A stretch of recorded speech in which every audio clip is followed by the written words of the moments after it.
जिस तरीके से ईडी, सीबीआई और इनकम टैक्स की संस्थाएं का दुरुपयोग हुआ है, कल पॉलिटिकल पार्टी, राजनीतिक दल के खिलाफ जो कार्रवाई की गई थी उसके बारे में हमने जानकारी दी, और आज मैं आपको जानकारी देना चाहता हूं कि यही संस्थाएं हमारी निजी कंपनियों के खिलाफ किस तरीके से दुरुपयोग हो रहा है ताकि उनसे चंदा लिया जाए, हफ्ता वसूली की जाए। आज सुबह हमारे महासचिव संगठन के.सी. वेणुगोपाल जी ने वित्त मंत्री को एक खत भी लिखा है। ये रहे खत, इसकी कॉपी आपको मिल जाएगी। 3 पेज का खत है, इसमें सारे डिटेल हैं और ये जानकारी कई डिजिटल न्यूज़ साइट में भी प्रकाशित हुए हैं, और ये सारी जानकारी इलेक्शन कमीशन, चुनाव आयोग के वेबसाइट से ही प्राप्त हुए हैं। ये कॉपी, इन खत की कॉपी आपको मिल जाएगी। आज सुबह ही हमने, हमारे महासचिव संगठन ने वित्त मंत्री को खत लिखा है इसके बारे में, और मोटे तौर से ये बात ये है कि 2018-19 और 2020-23 वित्तीय वर्षों में, इन 4 वर्षों में करीब 30 निजी कंपनियों के खिलाफ ईडी की कार्रवाई की शुरुआत हुई, सीबीआई की जांच की शुरुआत हुई, इनकम टैक्स की जांच की शुरुआत हुई। करीब 30 कंपनियां हैं, इसके नाम भी इलेक्शन कमीशन के वेबसाइट में मौजूद हैं, आप देख सकते हैं। ये प्रकाशित भी हुआ है कुछ कंपनियों के नाम। 30 कंपनियां हैं जिनके खिलाफ ईडी, सीबीआई और इनकम टैक्स छोड़े गए हैं, और इनसे इन 4 सालों में बीजेपी पार्टी को 335 करोड़ रुपया चंदा मिला है। 1 करोड़ नहीं, 10 करोड़ नहीं, 100 करोड़ नहीं, 335 करोड़ रुपया, और ये डिक्लेयर्ड है, ये घोषित किया गया है बीजेपी की ओर से, और ये सब जानकारी इलेक्शन चुनाव कमीशन के वेबसाइट पर आपको मिल जाएगा। 30 कंपनियां हैं, इन 4 साल में 335 करोड़ रुपया चंदा बीजेपी को मिला है, और हम समझते हैं, ये मानना है, बिल्कुल साफ सबूत है कि ये हफ्ता वसूली और कुछ नहीं है। कुछ ऐसी कंपनियां हैं जो 2018 के पहले कभी बीजेपी पार्टी को चंदा नहीं दी थी। 2018 के बाद उन्होंने चंदा देना शुरू किया। कुछ ऐसी पार्टियां हैं, कुछ ऐसी कंपनियां हैं जिनके खिलाफ जो कार्रवाई शुरू की गई है वो कांग्रेस पार्टी को चंदा दिया करते थे पहले, वो कांग्रेस पार्टी को भी चंदा देना बंद कर दिए हैं। कंपनियों के खिलाफ जो कार्रवाई करनी है आप कीजिए। अगर कोई कानून का उल्लंघन हुआ है तो जरूर कार्रवाई होनी चाहिए, पर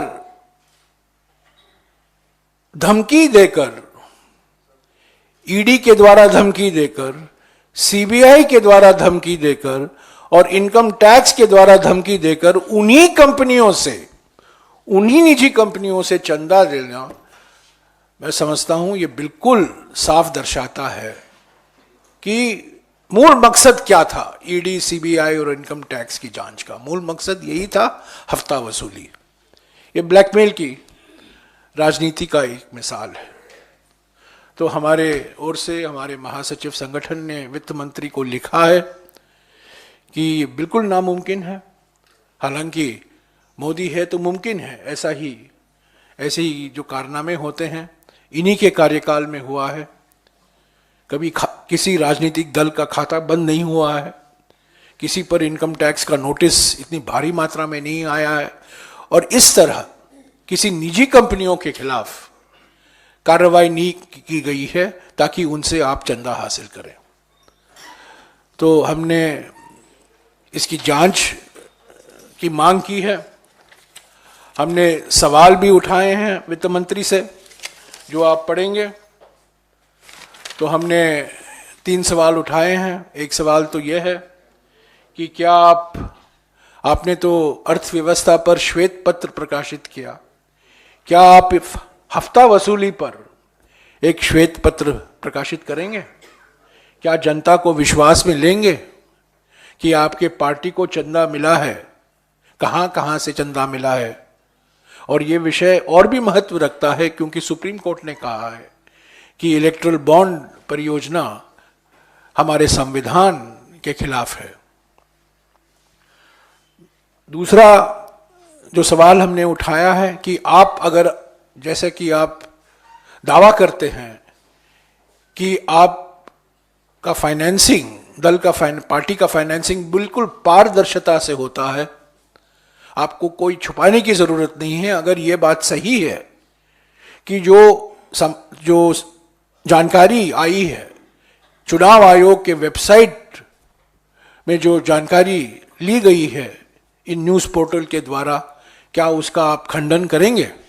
क्या आप उसका खंडन करेंगे कि इस कंपनी ने, जिसके खिलाफ सीबीआई, ईडी और इनकम टैक्स की जांच हो रही है, उसी कंपनी से आपको ये चंदा नहीं मिला है? क्या आप ये इससे इनकार कर सकते हैं कि पिछले 4 सालों में 335 करोड़ रुपया बीजेपी के खाते में आया है? ये इलेक्ट्रल बॉन्ड के द्वारा नहीं, ये ईडी बॉन्ड है, सीबीआई बॉन्ड है, इनकम टैक्स बॉन्ड है, इलेक्ट्रल बॉन्ड नहीं। ये कंपनियों के नाम भी सब लोग जानते हैं इस वेबसाइट के माध्यम से। और तीसरा सवाल जो हमने कहा है कि अगर आपकी नीयत साफ है, अगर आपने कुछ गलती नहीं की है, कि क्या आप एक सुप्रीम कोर्ट द्वारा मॉनिटर्ड जांच को स्वीकार करेंगे? क्योंकि आप बार बार कहते हैं कि हम लोकतंत्र को साफ करना चाहते हैं, हम फाइनेंसिंग को साफ करना चाहते हैं, हम पारदर्शिता लाना चाहते हैं। इसी दावे के साथ आपने इलेक्ट्रल बॉन्ड की घोषणा की थी, जो सुप्रीम कोर्ट ने कह दिया है कि वो कानून के खिलाफ और संविधान के खिलाफ था, और ये लोकतंत्र के लिए बहुत खतरनाक साबित हुआ है।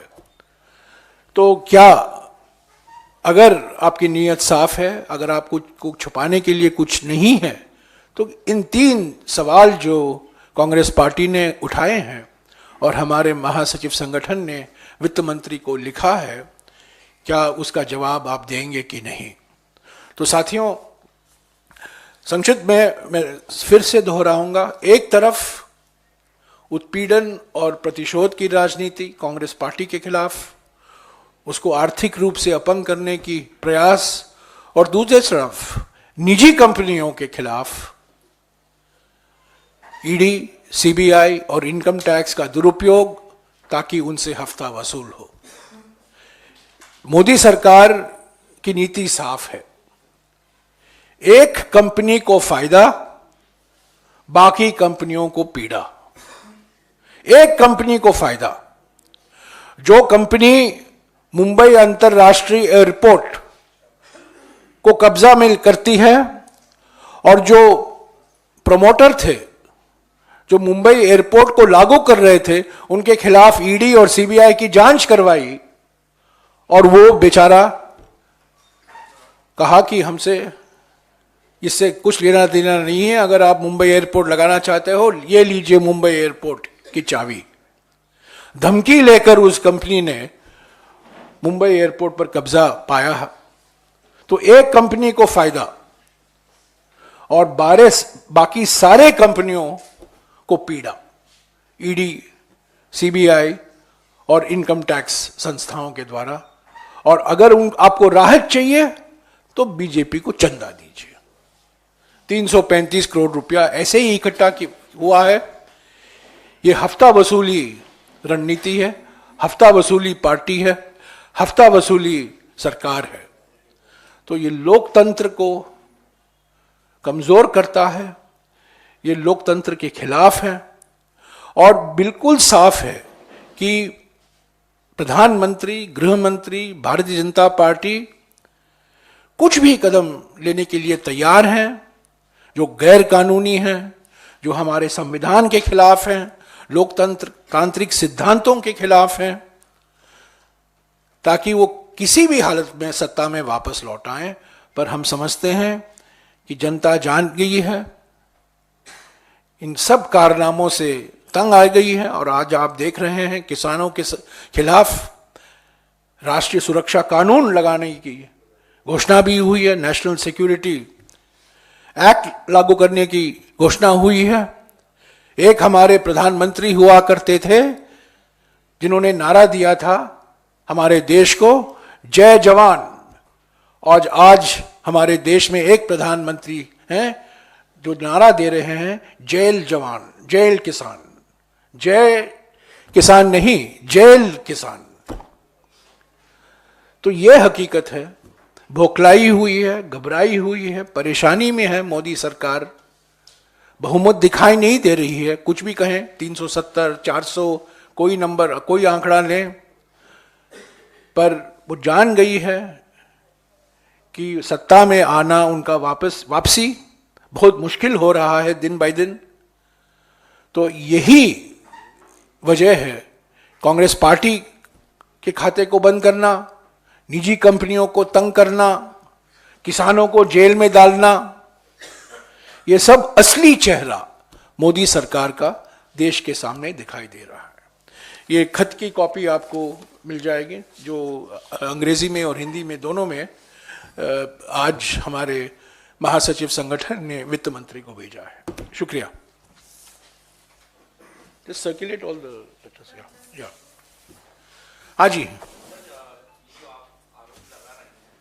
मैं आरोप नहीं लगा रहा हूं। देखिए, ये शब्द मत कहिए कि आई एम एलिजिंग, मैंने एलिज को नहीं किया है, मैंने आरोप नहीं लगाया। ये सब जानकारी चुनाव आयोग के वेबसाइट पर कोई भी प्राप्त कर सकता है, ये वेबसाइट पर है।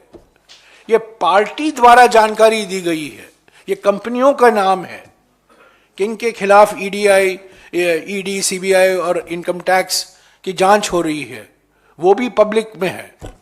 वो तो ये हम कोई आरोप नहीं लगा रहे हैं, जो वास्तविकता है वो हम देश के सामने रख रहे हैं कि 30 कंपनियां हैं, इनके खिलाफ ईडी, सीबीआई और इनकम टैक्स की जांच हो रही है।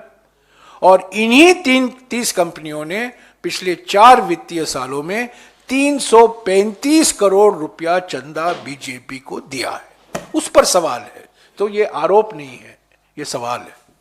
पिछले 5-6 सालों में जो कानून के संशोधन लाए गए हैं, इनकम टैक्स के कानून में जो संशोधन किया गया है, पीएमएलए कानून में जो संशोधन किया गया है, वो अफसरों को भयंकर अधिकार देता है। इस पर पार्लियामेंट में चर्चा नहीं हुई क्योंकि वो मनी बिल के द्वारा ये संशोधन लाए थे। और मैंने खुद सुप्रीम कोर्ट में आपत्ति जताई है और मेरा एक केस वहां पेंडिंग है।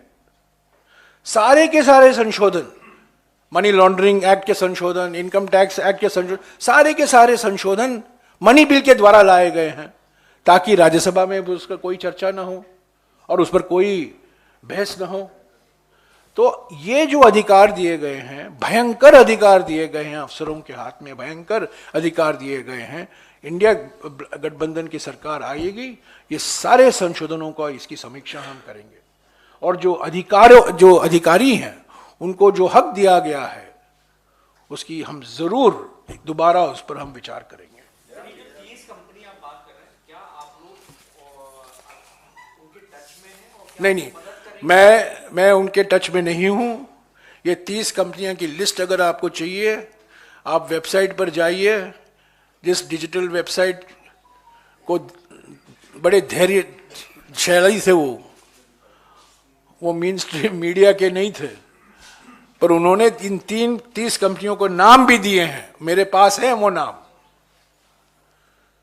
और ये 30 कंपनियों के खिलाफ जांच हो रही है और इस 30 कंपनियों के नाम बीजेपी ने जो कागजात दिए हैं इलेक्शन कमीशन को कि कहां कहां से हमें चंदा मिला है, इलेक्टोरल बॉन्ड से नहीं,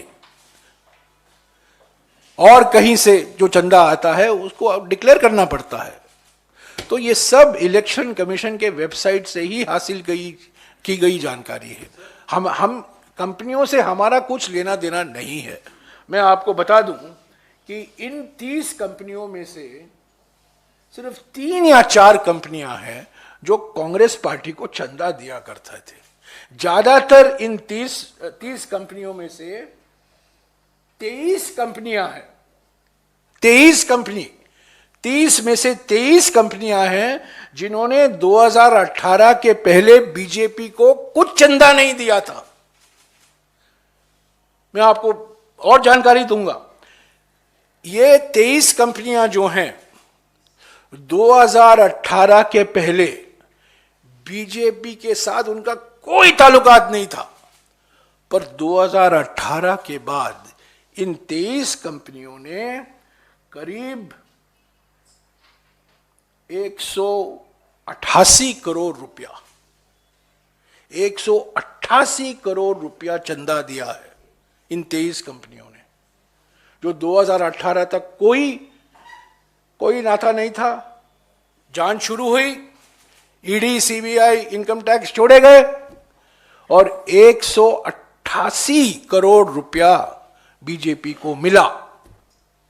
यह हफ्ता वसूल है।